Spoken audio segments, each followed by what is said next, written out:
Welcome back. All right, so before I turn in for today, rounding out today's videos, another News of the Day video, including a signing. Andreas Athanasiou is extending his time in Chicago, and he's getting a raise for it. So it's a 2-year deal. The cap hits $4.25 million. Is it a little bit high? I mean, maybe, but Chicago has cap space. They have nothing to really worry about. And so Athanasiou, veteran presence out there, comes back for a couple of years. I will not be surprised on July 1st if Max Domi ends up signing an extension worth something similar there as well. I'm aware he's in Dallas currently, but it feels like him going back to Chicago is very, very likely. Domi had really good chemistry out there with Chicago this past season. And he had it in Dallas too, but I don't think Dallas has the space to bring him back. So Vegas.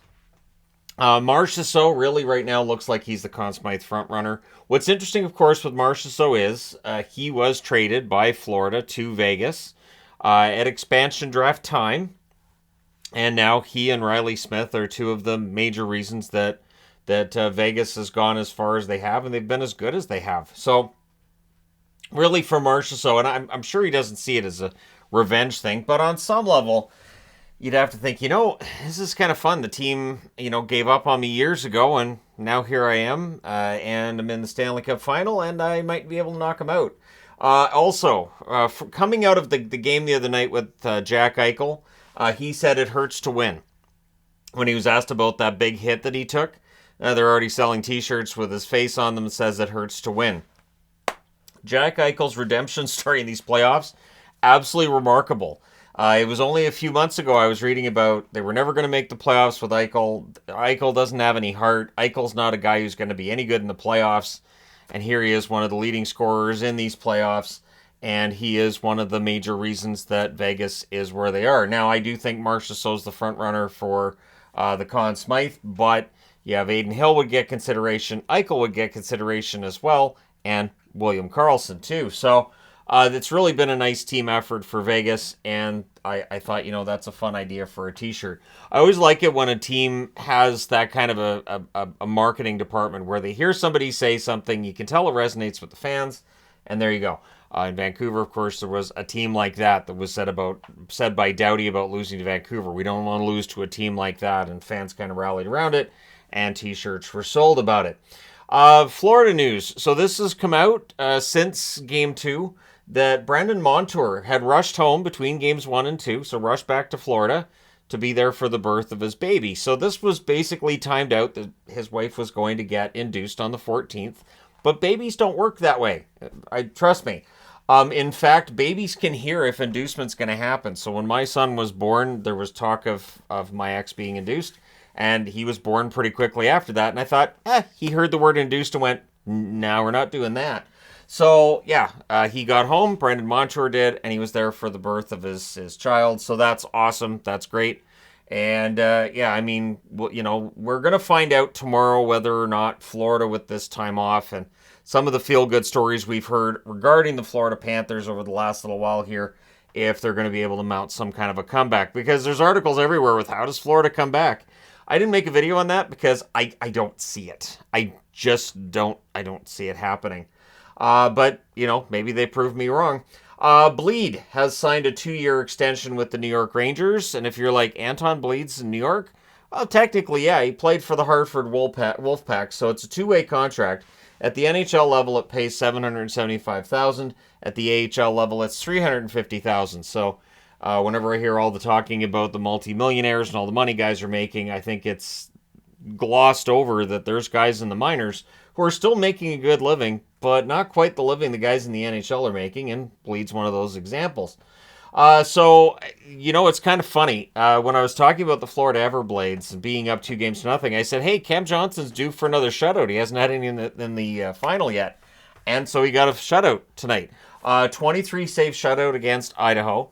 The Everblades are now up 3-0. Games 4 and 5 are in Florida. So they have 2 more chances to close this out, up 3-0.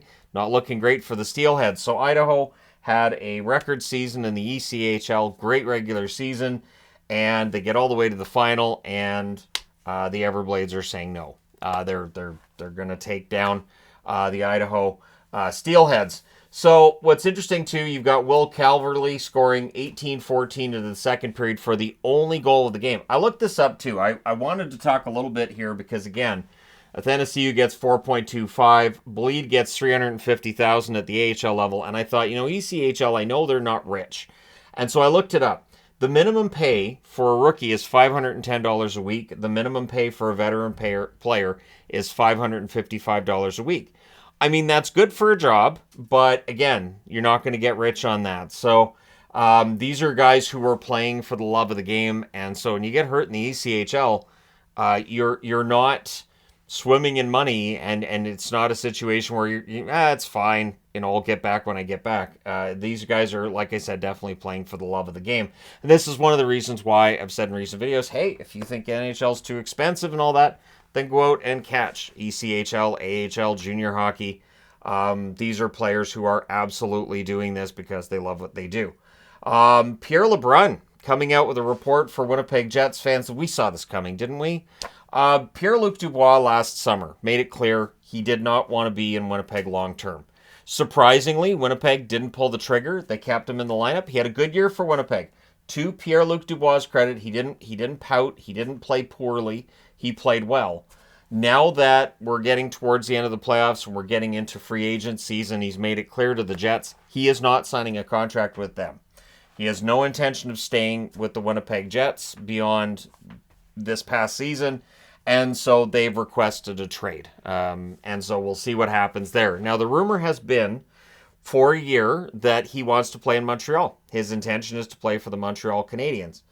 And I haven't seen anything saying that's necessarily changed, but we have seen instances before where a player, it seems, is destined to go to one location and ends up somewhere else. So we'll see who steps forward and what's offered for Dubois. Pierre-Luc Dubois is a very good center, and I think that in the right circumstance with the right team, he could produce really, really well. But it'll be interesting to see what the Jets do from here. The Jets, of course, are in a situation where Scheifele is very likely on the block as well. Hellebuck may end up on the block too. Listen, if they can't sign Hellebuck past this coming season, they're going to have to figure something out. So, because I've seen people saying they're never going to move Hellebuck. I think they may end up having to, especially if Hellebuck says, look, I want a chance to win, and I'm not really interested in sticking around. Again, for Kevin Cheveldayoff, he wants to make sure this team stays in contention. The plan in Winnipeg is to still be a playoff team next year. So look for hockey trades. If he's going to get traded, Dubois is going to go out. I would think they'd want a center back. If it's a center that's not of the same stature as Dubois, they'll probably want a prospect thrown in or a draft pick. But I would think this year's draft, and I would think probably a higher-end draft pick as well. So we'll see what kind of value Winnipeg puts on Dubois, what the plan is. Because, again, when they make these trades, when this goes down this summer, and I've already seen numerous different outlets saying the Jets are going to be the team to watch this summer. They could be the busiest in the offseason. It will be interesting to see what they get for Dubois and who else ends up moving out too. But yeah, this is not really a surprise per se, but he's basically saying, yeah, because he's 1 year away from UFA status. So he could have said, well, I'll sign for one more year and then go to market, but he's basically saying, no, I'm not interested. I want to make the move now. So we'll see if Montreal steps up and if they're interested, and if Montreal's not, I would imagine there'll be other teams interested. Which team needs that forward, that center? Pierre-Luc Dubois is a very good center. Is he a first-line center? Is he ideally a second-line center? You guys let me know what you think in the comment section below. I think he can be a first-line center. I think if you're able to make him your second line and you have an elite first-line center, I think you're really good down the middle. But let me know your thoughts. Don't forget to hit like and subscribe if you're browsing your way through. You just happened upon this video. Thank you guys so much for watching, for all your support. I will talk to you again soon.